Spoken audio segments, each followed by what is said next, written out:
Hi guys, stop scrolling for a second and take a look at this graph. This is the age group graph of COVID affected in the year 2020.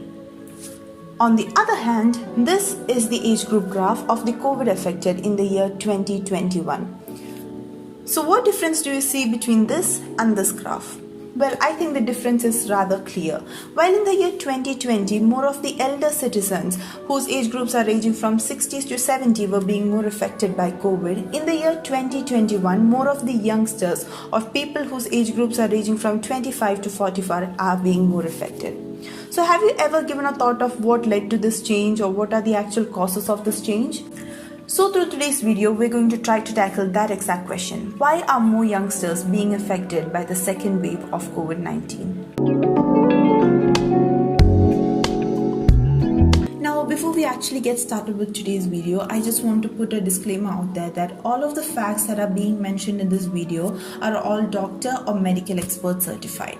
So with that being said, let's get on to today's topic. So it is an undoubtable fact that youngsters are more vulnerable to the disease because they are more in contact with the disease. So we travel in buses, or much rather we used to travel in buses, we used to go to work, schools, everywhere. So we are more in contact with the disease compared to the elderly who stays home or who are actually supposed to stay home and who got vaccinated.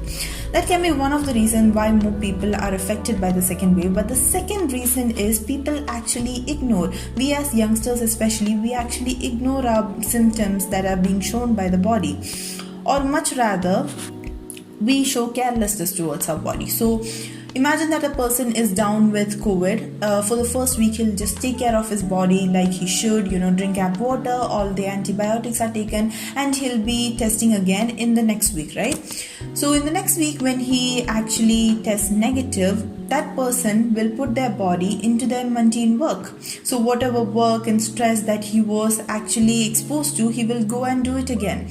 So your body is not fully recovered until 21 to 30 days or 1 month. Your body actually needs that 1 month rest before it's actually fully recovered from COVID-19. Because it is a disease that affects almost all the organs in our body, it needs proper time to heal. So when we are actually taking our body and putting itself into, harsh situations or stressful situations, sometimes our body won't be able to take it. So you and me might just think, okay, it's just another fever, it will go away in a week and our body will be back to normal.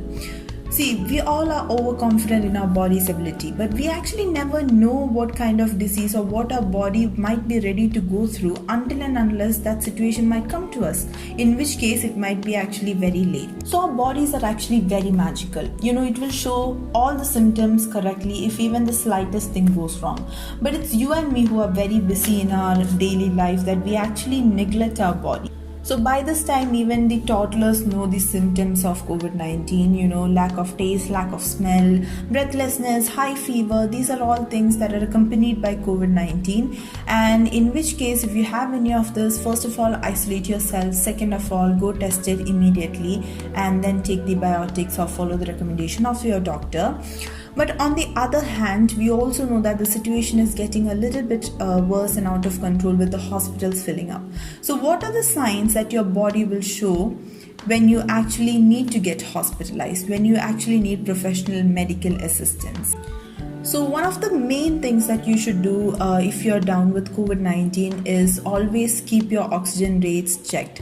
Now this is now a no-brainer for everyone, but don't fall for the social media tricks of holding your breath. The only reliable thing that we can actually do is use an oximeter. So if your oximeter reading is anywhere below 90, that is a sign that you need to get professional or medical help. But it is also a fact that not everyone has an oximeter lying around at home, especially during this time. The availability is also really less and some people just cannot afford it. In that case, the second option will be to keep your pulse in check. So if you haven't skipped your biology classes, everyone basically knows how to check your pulse, right? We just place 2 fingers between the bone and the tendon and you can hear your pulse.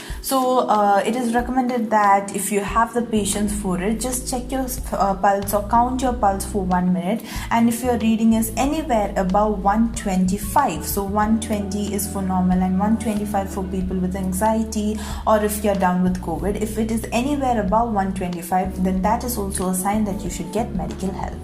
So if there's one thing that you're going to take away from this video, please let it be that 1, try not to come in contact with the deceased, so double mask, use sanitizers wherever necessary, and use all the other precautionary measures.